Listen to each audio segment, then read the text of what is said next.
You cannot solve a problem from the same consciousness that created it. You must learn to see the world anew. Albert Einstein. Think about all that is wrong with the world today. Massive debts, endless wars, encroaching government power, too big to fails, systemic unemployment, and a general sense of fear and depression. You cannot solve these problems with the same consciousness as the ones that created this mess. You cannot cure a debt problem with more debt, restructured debt, or bailouts. You cannot solve war with more war, cyber war, proxy wars, or covert wars. You cannot control the power of the government with new politicians, laws, or lobbying.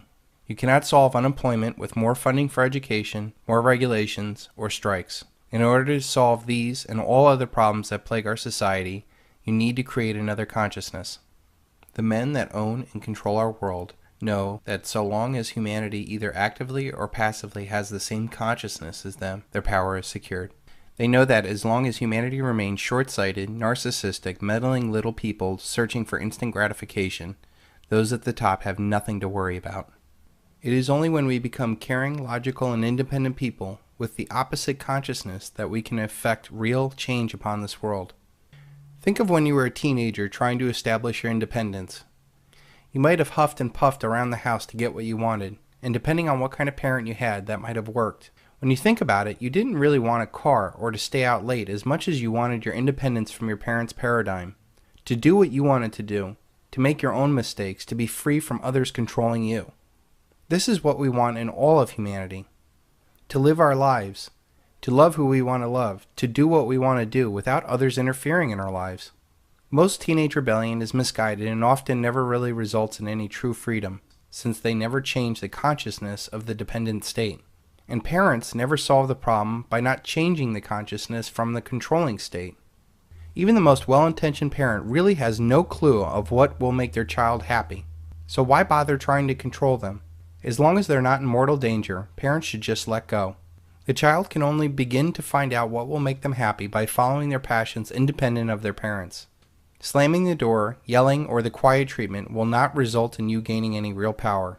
The only way for you to gain true freedom of your parents is to become independent of them, to think and provide for yourself without their help or even approval. That is what becoming an adult is all about.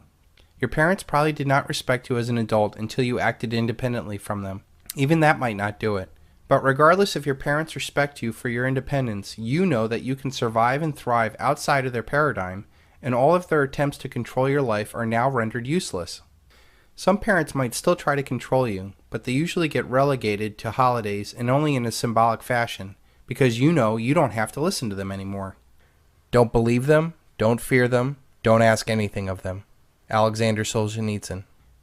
Think about what you are really upset about in the world today. It could be war, taxes, the government encroachment on our privacy, or whatever. You'll waste time hacking at the branches and not the root of the problem. What you really want is your freedom and independence and to be left alone.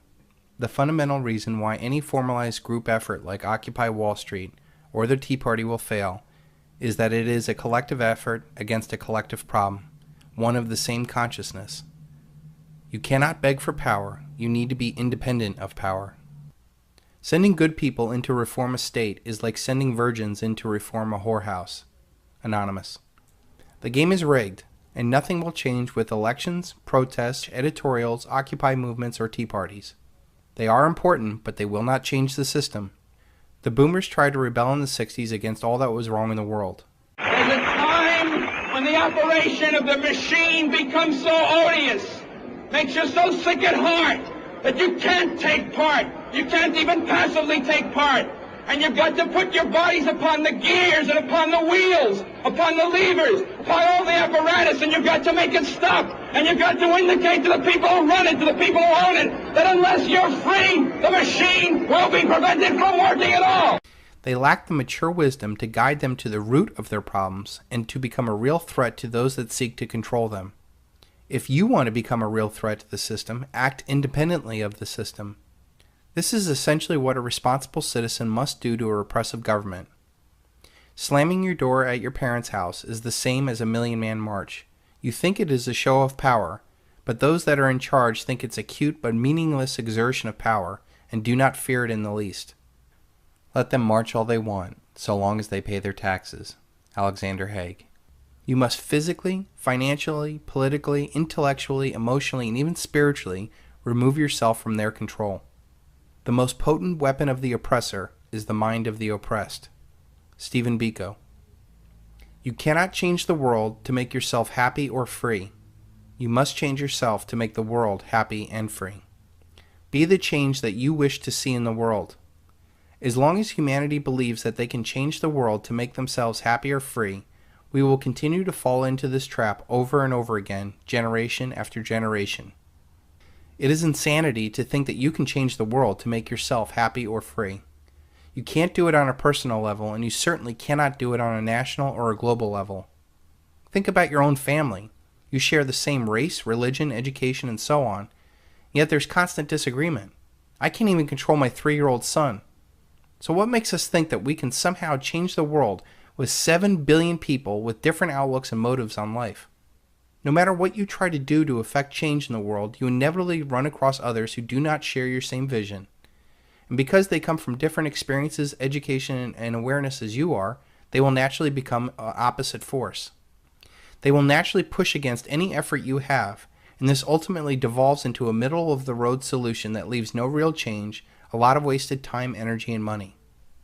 This also gives power to the parasitical middlemen that manipulate both sides to their advantage. True independence can only come from within. We knew this on some level when we were teenagers, but we fell for what the world and our masters offered as freedom. College degrees, big houses, fast cars, consumer products, shallow relationships, or gurus. This inevitably leads to debt, frustration, and an empty hole in our lives, which we usually do not fully realize until we are way past our prime, wasting the best part of our life. The only thing in the world that you really can control is you. So stop trying to change others. Be the change that you want to be in the world. It is very important to know that we also have no right to enforce our version of freedom and happiness onto others. No matter how much you feel you are right, people must come to their own decisions on their own terms and timetable. When we focus our time, energy, and money on working on our own personal freedom, we will not only see real effective change, we will show the way for millions of others to follow. When you are truly free, you'll be strong, happy, and independently powerful.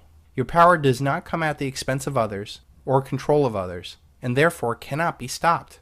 True generational wealth is when you can learn how to become totally free and pass that freedom on to others.